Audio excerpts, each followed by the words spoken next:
आपको बताते चले कि जो शख्स पूरी ज़िंदगी पूरी ज़बानी आर्मी के नाम कर दिया हो, जो इस देश के नाम कर दिया हो, उसके बावजूद उसके वहाँ से रिटायर होने के बाद अपने बिहार को समर्पण कर दिया हो। 112 डायल नंबर में काम कर रहे एक ड्राइवर का बेटा जो कि ये कुछ दिनों से लापता था, लेकिन उसका खबर और लगते ही लोगों में कहराम मच गया। वहीं पर आपको बता दें कि खबर जो था डेड बॉडी का था। जी हाँ, यानी कि हत्या का आरोप लगाते हैं। ये बोलते हैं कि उसकी हत्या कर दिया गया है, ना कि ये खुद सुसाइड किए हैं, हत्या किया गया है सोची समझी साजिश के थ्रू। जी हाँ, आपको बता दें कि ये शख्स कोई और नहीं, 112 डायल नंबर में ड्राइवर के काम कर रहे थे। उसके पुत्र के रूप में पहचान किया गया है और उन्होंने पिताजी उसका आरोप लगा रहे हैं कि इसका हत्या कर दिया गया है। कुछ दिनों से इसे मिसिंग का खबर दिया जा रहा था थाने को, एसपी को, लेकिन इस पर किसी भी प्रकार का कोई सुनवाई नहीं, किसी भी प्रकार का कोई एक्शन नहीं लिया गया है।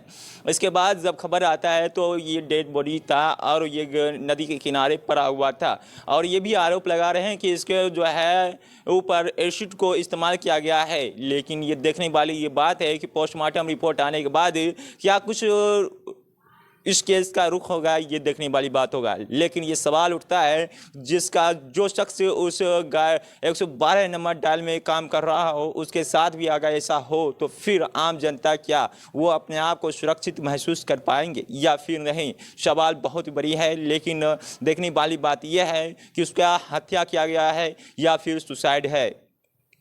पोस्टमार्टम रिपोर्ट आने के बाद ही ये बात साबित किया जा सकता है। आइए क्या कुछ करें उसके परिजन इस वीडियो के माध्यम से आगे देखें। इस वक्त बेगूसराय से इंडिया टाइम्स के लिए महफूज। कब से लापता हुआ था? सर 25 तारीख को हमारा बच्चा 12 बजे घर से बाहर निकला। एक टीचर हैं जीडी कॉलेज के पास में, उन्होंने कॉल करके मेरे बच्चे को बुलाया। बुलाने के बाद में मेरा बच्चा वापस नहीं आया तो मैं उनको वापस रिटर्न कॉल किया। हम 8 बजे 8:30 बजे आए ड्यूटी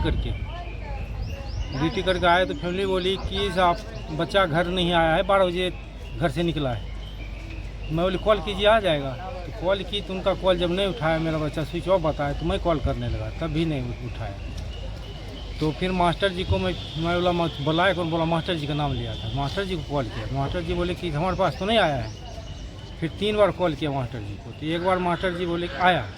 उसके बाद जब मैं कॉल करके पूछने लगा तो बोला नहीं हमारा तो मुलाकात ही नहीं हुआ। फिर मैं FIR दर्ज किया मुफस्सिल थाने के अंदर जाके रात में। क्या शक है आपको? शक तो देखिए मास्टर जी फ़ोन करके बुलाए तो मास्टर जी पे ही हमारा शक। क्या नाम है मास्टर का? वीरेंद्र नाम है। कैसे इसकी किस तरह से अवस्था में मिला है, कहाँ से मिला है?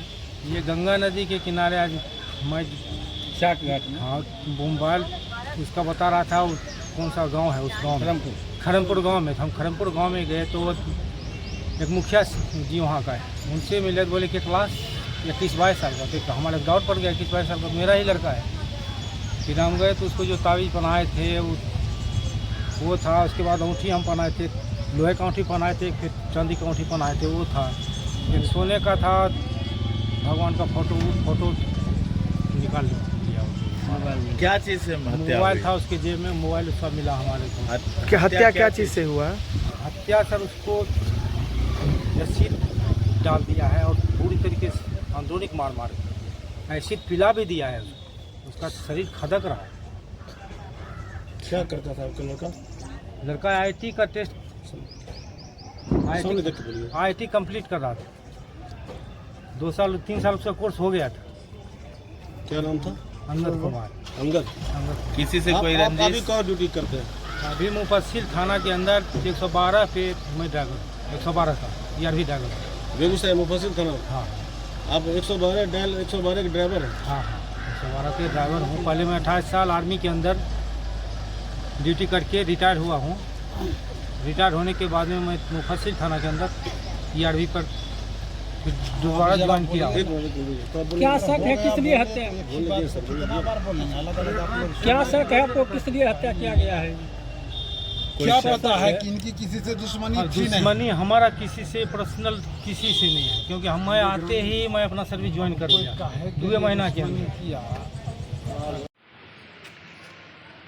सर क्या कुछ कहना चाहेंगे और किस प्रकार से खबर मिला है सर?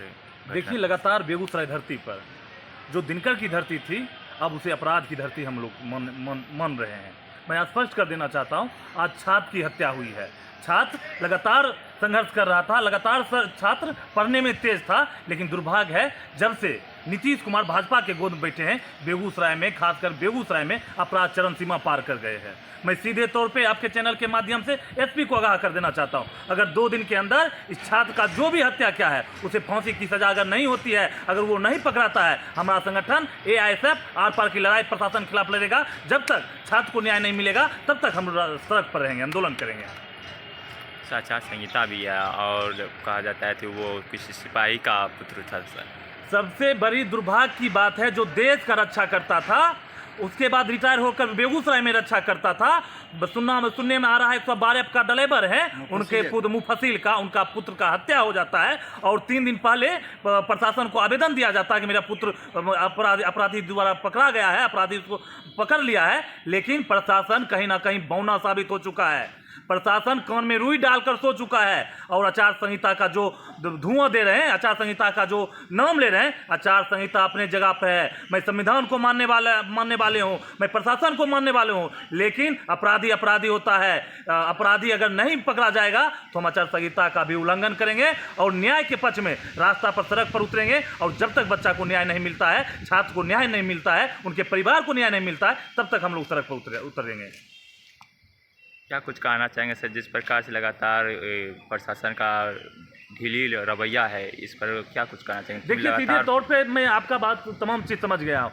सीधे तौर पे यहाँ के जो भी जनप्रतिनिधि हैं वो कहीं ना कहीं बौना साबित हो गए हैं। वो सिर्फ भोज खाने पर तुले हुए हैं और जिले में कैसे शांति बना रहेगा, जिले में कैसे विकास होगा, उन तमाम लोगों को कोई ध्यान नहीं है। सिर्फ जिला प्रशासन ही अंकुश नहीं है, ये तमाम प्रतिनिधि भी कहीं ना कहीं बौना साबित हो गया। जिला प्रशासन की ये क्षमता है, 4 दिन पहले आवेदन जाता है और बच्चा का लाश 4 दिन के बाद मिलता है और कान में रुई डालकर जिला प्रशासन सोए रहेगा। ये कहीं ना कहीं हकीकत है। यहाँ के जनप्रतिनिधि भी सोया हुआ है, यहाँ के प्रशासन भी सोया हुआ है। इसे प्रशासन को जगाने के लिए हम लोग सड़क पर उतरेंगे और छात्र को जब तक न्याय नहीं मिलेगा तब तक हम लोग सड़क पर रहेंगे। क्या परिचय हुआ सर? अमरेश कुमार, जिला अध्यक्ष, छात्र संगठन AISF।